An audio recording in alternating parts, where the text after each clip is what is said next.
His path had never been perfect, but it was honest, and it was his. Greatness is not what you win, it's what you survive. If this journey touched you, stay with us. Share your thoughts, leave a reflection, and subscribe to hear more stories of resilience, healing, and the human heart. A sentence that would follow him like a shadow through every high dod, every fall, every relapse, every triumph. People talk about his marriage as if it were a fairy tale. They don't know how close it came to shattering. They don't know that rehab wasn't a single chapter, neatly resolved, but a storm that returned more than once, pulling him toward an edge where love alone could not save him. And yet somehow he found a place where the noise finally quieted, a ranch miles away from the glitter, where the wind moved slower, where temptation had no room to breathe, where he could sit with his daughters and remember the kind of man he once promised he would become. A place that didn't simply offer peace, but demanded honesty. He would come to learn that salvation isn't loud. It doesn't come with applause. Sometimes it looks like a man walking alone across an empty field, trying to choose life over everything, trying to claim him. This is the story of how a man almost lost everything, and how 2025 became the year he fought to take it back. Long before the world knew his name, Keith Lionel Urban was just a quiet boy growing up on the far edges of New Zealand, in a house where money was thin, walls were thin, and emotions were even thinner. His father worked long hours, carrying a sternness that came from a life that never gave him enough. His mother held the family together with hands that were always tired but never shaking. And Keith, the younger son with the searching eyes, learned early how to read the weather of a home where love was real, but softness was rare. He was a child who felt everything too deeply. The loneliness, the expectations, the silence that crept into a room after a bad day from his father, the weight his mother hid behind a smile. He didn't have the words for it then, but he carried an ache in his chest long before he ever touched a drink, long before the world would call it addiction. It was simply the feeling of being too much in a world that kept saying, not enough. 87. When the family moved to Australia, it wasn't a fresh start. It was a harder one. New schools, new debts, new reminders that the Urbans were always one misstep away from losing everything. Keith struggled to fit in, too shy to speak, too sensitive to fight, too imaginative to act like the other boys who hid their fears behind bravado. Music was the only place he didn't feel wrong. His father bought him a battered 6-string guitar from a pawn shop. Its wood cracked, its strings uneven. But to Keith, it wasn't damaged, it was alive. It hummed with a kind of honesty he had never heard in his house. It became his first language, the only voice that didn't tremble when he tried to express who he was. He practiced until his fingers bled. He practiced because it was the one thing he could control. He practiced because when he played, the world didn't feel so sharp. Soon he was performing at small bars where the carpet smelled of spilled beer and the neon lights flickered like a warning. He was too young for the rooms he played in, too soft for the audiences who half listened, too aware of how small he felt. But every time he strummed, he felt a doorway open, a narrow escape from the heaviness he carried. Music became the place where he could breathe without apology. But the truth is this: Keith's wounds did not start in bars. Hello? I'm delighted to assist you with our voice services. Choose a voice that resonates with you, and let's begin our creative audio journey together. Keith learned that pain lived inside every person, even the ones who pretended otherwise. He learned that silence could be a prison, and he learned that one day he might break the same way. The boy who walked back to his room that night wasn't the same boy who left it the next morning. Something inside him had cracked a quiet fracture that would widen across the years, turning into the void he later described as a hole in my soul. End quote. And, like so many people who grow up carrying invisible wounds, Keith would eventually search for something to fill that emptiness. Something strong enough to quiet the noise, numb the ache, silence the fear of becoming the man he saw at that kitchen table. He didn't know it yet, but the seeds of his addiction were already planted. Not in bottles, not in fame, but in childhood, in the loneliness he never learned to name, the pressure he never learned to resist, and the softness he never learned to offer himself. Music saved him, but it could not heal him. Not yet. Not completely. Because the truth was simple and devastating. The first fracture in Keith Urban's soul began here, and the world had no idea how deep it went. Nashville was supposed to be the place where everything finally made sense. Keith arrived with a suitcase, a guitar, and a belief so fragile it could break with a single rejection, which, ironically, was exactly what Nashville gave him. Not one rejection, dozens, then hundreds. He knocked on doors that never opened, played in rooms where no one remembered his name, sent tapes that returned untouched. Good, but not special. They said, talented, but not the next big thing. Every sentence felt like another reminder of the boy who always thought he wasn't enough. But Keith was stubborn in a quiet, relentless way. He kept showing up. He kept playing. He kept telling himself that if he pushed through the ache, the world would eventually hear something real in his music. What the world didn't hear, what no one heard, was the noise inside his own head, a restless buzz that grew louder in every silence. A voice whispering that he would never outrun the emptiness he carried from childhood, no matter how far he traveled. It was here, in the unforgiving cradle of country music, that Keith began searching for something to drown out that noise. A drink after a late show, then two, then more. Not to celebrate, not to escape, just to quiet the storm long enough to breathe. He didn't call it addiction. Not yet. He called it coping. Years passed before anything changed, before one song, one album shifted everything. His breakthrough didn't come with fireworks. It came with a quiet recognition, an industry whisper turning into applause, then into headlines. Suddenly, the doors that were bolted shut swung open. Suddenly, the rooms that ignored him were begging to book him. Suddenly, Keith Urban, the shy boy from the edge of nowhere, was center stage. And with success came the intoxicating rush of validation he had chased his entire life. The lights, the crowds, the roar. For the first time, he felt seen. For the first time, he felt like maybe he was enough. Then came Nicole. She didn't enter his life like a lightning strike.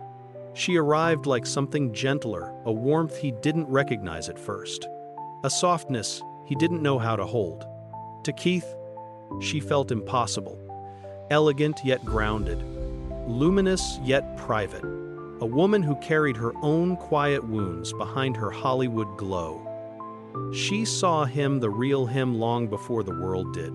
She saw the cracks in his voice, the exhaustion in his smile, the fear behind his confidence. And for a moment, Keith allowed himself to believe that love could heal everything he had never learned to fix. But the spotlight has a way of magnifying shadows. As his career soared, the pressure grew sharper, the expectations heavier, the old noise inside his head louder. Fame was everything he had ever wanted and everything he wasn't prepared for. The boy who once drank to blur the edges now drank to survive them. He was winning awards, selling out tours, becoming the man he once dreamed of being. But inside, something was unraveling. Slowly, quietly, dangerous. He began skipping rehearsals, missing calls, disappearing into hours he couldn't remember. The world celebrated his rise.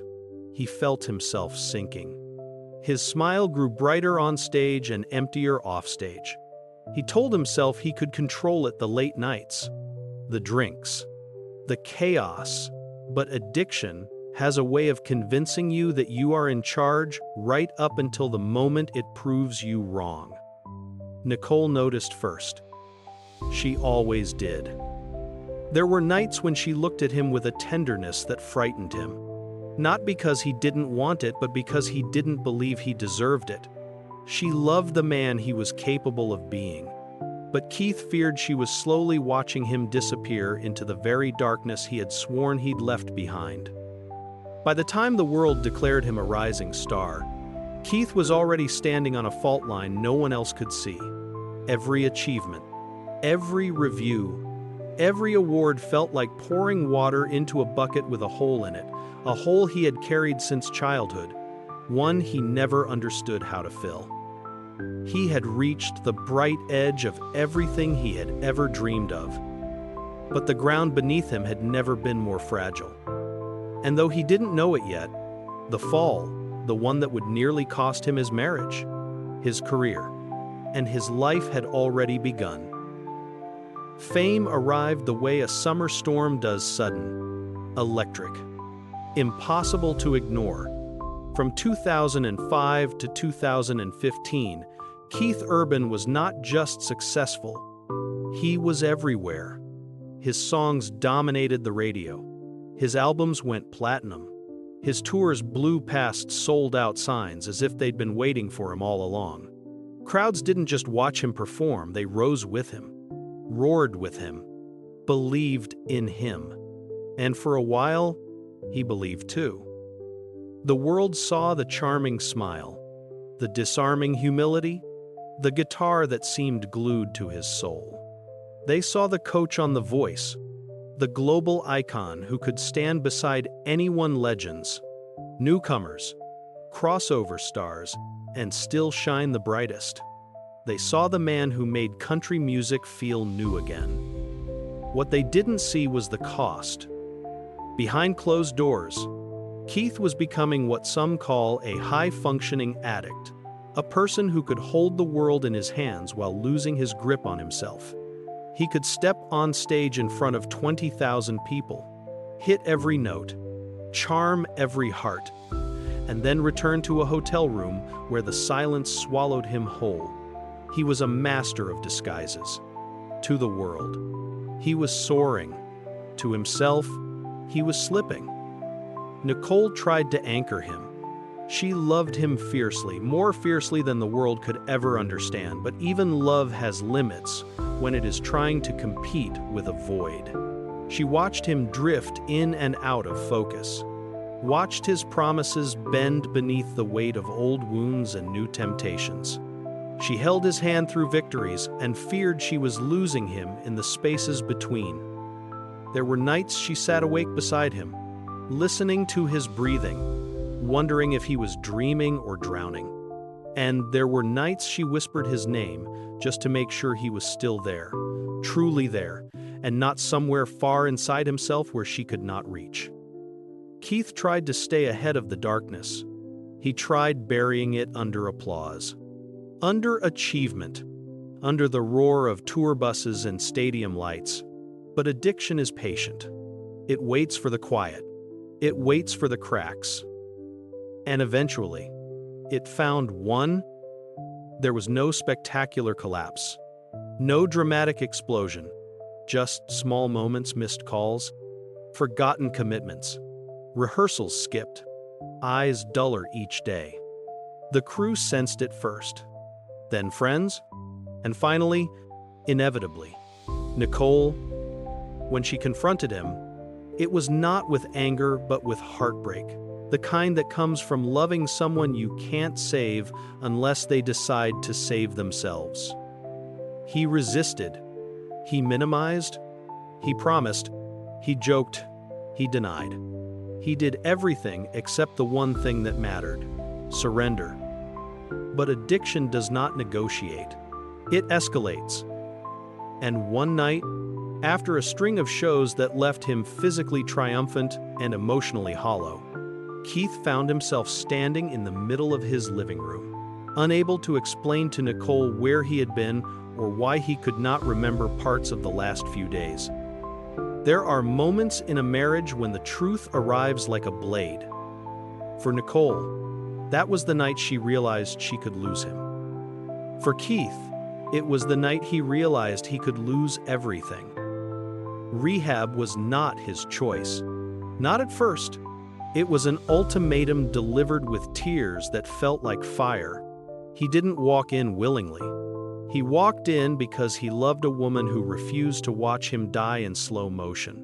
And somewhere along the way, maybe in a quiet morning group session, maybe in a late-night confession with a stranger who had the same haunted eyes, Keith finally admitted what he had been running from.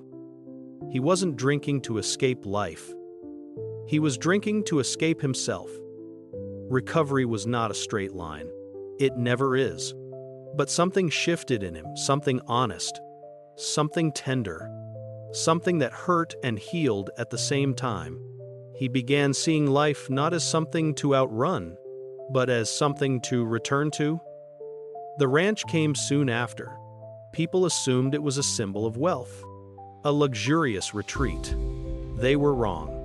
Keith didn't buy it to brag, he bought it to breathe, to place distance between himself and the noise of fame, to replace neon lights with sunrise, crowds with silence, chaos with soil. On that land, he learned the rhythm of a life he'd never had before, waking early to the sound of wind, walking through open fields with nothing but his thoughts, hearing his daughters laugh without the echo of an audience. There, the world didn't ask him to be Keith Urban, the star. It simply allowed him to be Keith, the man. The world celebrated his fame, but the ranch, the wide, quiet, forgiving ranch, is where he began to understand the meaning of survival. Rock bottom never looks the way people imagine. It isn't loud. It isn't dramatic. It isn't a final crash echoing across headlines. Sometimes it's simply a man walking through the front door of his own home and seeing the fear in the eyes of the woman who loves him most. It happened on a quiet night, too quiet for a house filled with children. Keith came home late, hours after he said he would.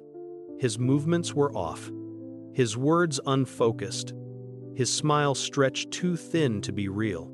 And Nicole, standing in the half-lit hallway, looked at him as if she were seeing a stranger wearing her husband's face.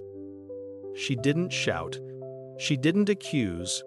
She simply whispered his name once, soft, trembling, as though it might be the last time she said it with love. And in that moment, Keith felt something inside him collapse. Not because he was caught, but because he saw in her expression the truth he had been refusing to see in himself. When she finally spoke, her voice broke in the middle of the sentence. "I can't do this again," she said, breathing as if the words themselves hurt. "But I won't leave you in the dark. It's gonna best be's in the crastarade." It wasn't a threat. It was a plea, a lifeline. But Keith, numb and spiraling, didn't know how to take it. The relapse had crept up on him the way darkness creeps into a room, slow, unnoticed, inevitable, touring again, pressure building, old wounds stirring beneath the surface. He told himself he was in control. He told himself he was stronger this time. But addiction knows the shape of the soul it lives in. It finds its way back. In the days that followed, everything began to fracture. A missed meeting, a canceled appearance, whispers backstage, a tabloid headline softened by the PR team before it reached the public. The image he had rebuilt over years started trembling under the weight of his silence. The worst part wasn't the fear of losing his career. It was the fear of losing his daughters. Every time he looked at them running through the house barefoot, climbing into his lap, asking him to play guitar, the guilt gnawed at him like a slow, merciless flame. He knew what it meant to grow up with a father swallowed by his own storms. He had promised himself he would never pass that inheritance down. But promises mean nothing when the darkness wins. One morning, long before the sun came up, Keith walked into the kitchen and found Nicole sitting alone with a cup of cold tea. She didn't look angry. She looked exhausted, bone deep, soul deep exhausted. The kind of tired that comes from loving someone who keeps drifting toward their own destruction. He sat down across from her. For the first time in years, he didn't defend himself. He simply said, "I need help," end quote. And she cried, not out of sorrow, but out of relief that he had finally reached for the hand she had been holding out for so long. This time, rehab wasn't a negotiation. It wasn't an ultimatum. It wasn't a rescue mission forced on him by someone else. It was a choice. His choice. A decision made not out of fear, but out of the faint, trembling hope that he could still become the man he had once wanted to be. The first night there, the rain came hard. Heavy drops struck the windows like 1,000 tiny reminders that the world kept moving even when he felt stuck in place. Keith sat by the window, forehead resting against the cold glass, listening to the water slide down in slow, uneven paths. Each one felt like a truth he had avoided for too long. He realized, with a clarity that felt both painful and cleansing, if he didn't change, he wouldn't just lose his career. He wouldn't just lose his marriage. He would lose himself. And eventually, even if the world never found out, he would die from the weight of everything he never healed. Addiction wasn't a villain he could defeat with willpower. It was a shadow shaped exactly like him. That night, staring into the reflection of a man he barely recognized, Keith finally understood something he had spent his entire life running from. Talent doesn't save anyone. Applause doesn't save anyone. Success doesn't save anyone. Only truth does. And truth, when it finally arrives, can destroy you before it sets you free. He closed his eyes, breathed slowly, and let the rain drown out the noise that had followed him since childhood. Somewhere deep within the heaviness, he felt the smallest shift, fragile, but real. Not victory, not redemption, just a beginning. Hello, I'm delighted to assist you with our voice services. Choose a voice that resonates with you, and let's begin our creative audio journey together. The accolades. None of it filled the ache that followed him long before he ever stepped onto a stage. The truth was simpler, and far more human. After rehab, when the storm inside him finally began to loosen its grip, Keith returned to the ranch, not as a celebrity seeking privacy, but as a man seeking refuge. The land stretched wide beneath an open sky, unbothered by expectation, untouched by noise. Here, he was not the Keith Urban the world applauded. He was just Keith, a man who had broken and was trying, piece by trembled piece, to put himself back together. People think the ranch was about luxury. It wasn't. It was about breathing. In the quiet mornings, with mist hovering low over the fields, Keith would walk alone, hands in his pockets, listening to nothing but the wind. Some days he felt strong, other days, hollow. Recovery isn't a straight road. It's a maze you navigate without a map, but the ranch held him gently, giving him space to feel without falling apart. It was here, in this unlikely cathedral of dirt and sky, that Keith began writing again. Not for charts, not for fans, not for an album deadline, but for himself. The music of 2025 didn't sound like triumph. It sounded like resurrection, the quiet kind, the fragile kind. Chords that wavered between pain and peace. Lyrics that peeled back layers he had once hidden even from himself. Songs that didn't celebrate fame, but survival. His guitar, the same instrument that once rescued him as a child, became his compass again. Every note said, "You are still here." Apirta. Every melody whispered, "Begin again." End quote. But music wasn't the only thing that grounded him. Nicole became the stillness he returned to when the world tilted off its axis. Their marriage was not a flawless romance cut from Hollywood silk. It was a daily negotiation between fear and forgiveness, between past wounds and future hope.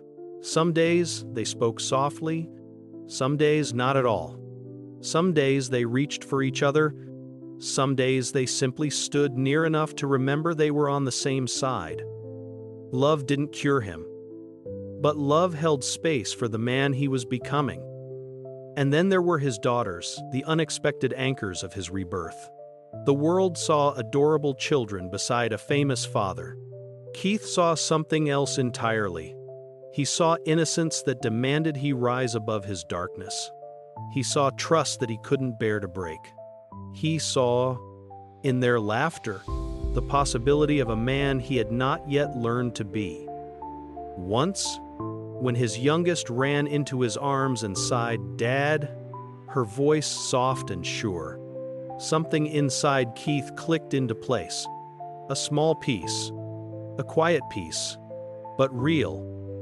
A piece he had been missing his whole life. It was on another morning, a pale, gentle sunrise, brushing light over the ranch, that the deepest shift happened. Keith sat alone on the porch with his guitar resting across his lap. He wasn't writing. He wasn't performing. He wasn't proving anything. He simply played a few wandering chords, letting them float into the cool air. And in that still moment, he felt enough. Not extraordinary. Not iconic. Not legendary. Just enough. For a man who had spent decades chasing worth through applause, it felt like a miracle. The hidden truth, the one he rarely said out loud, was this: sobriety isn't a victory. It's a choice you remake every morning. And liver wadded? Some mornings it's easy. Some mornings it's a battle. But every morning, it is a beginning. And that was the real revelation of 2025. Not the success, not the tours, not the milestones the world loves to measure. It was the quiet return to himself. The discovery that peace is not something you earn, but something you learn to allow. That life does not have to be spectacular to be meaningful. That the ranch, the family, the music, all of it mattered only because they reminded him of a truth he'd run from all his life. He didn't need to be extraordinary to be loved. He just needed to be present. This was not the year of wealth, not the year of fame, not the year of headlines. It was the year of stillness, the year of clarity, the rare, quiet year of a man finally finding peace. He returned to the stage in 2025, but not as the man he once was. The lights rose, the crowd erupted, and Keith stepped forward with a calm he had never known in his younger years. He didn't play for fame anymore. He didn't play to silence the noise inside him. He played because music had finally become a way to live, not a way to hide. And the audience felt it, a different kind of electricity. Steadier, deeper. Every note carried not the desperation of a man running, but the strength of a man who had finally stopped. When the tour ended, He went home to the ranch. The late afternoon sky glowed gold, wind bending through the fields in long, gentle waves. Keith sat on the porch with a guitar resting against his knee. Nicole stood a few steps away, watching him with the quiet tenderness of someone who has seen the worst and stayed. Their daughters laughed somewhere in the yard, their voices drifting across the land like small, bright promises. It struck him then how far he had come from the boy who played guitar to escape pain, to the man who played it to honor the life he fought to rebuild. His path had never been perfect, but it was honest, and it was his. Greatness is not what you win, it's what you survive. If this journey touched you, stay with us. Share your thoughts, leave a reflection, and subscribe to hear more stories of resilience, healing, and the human heart.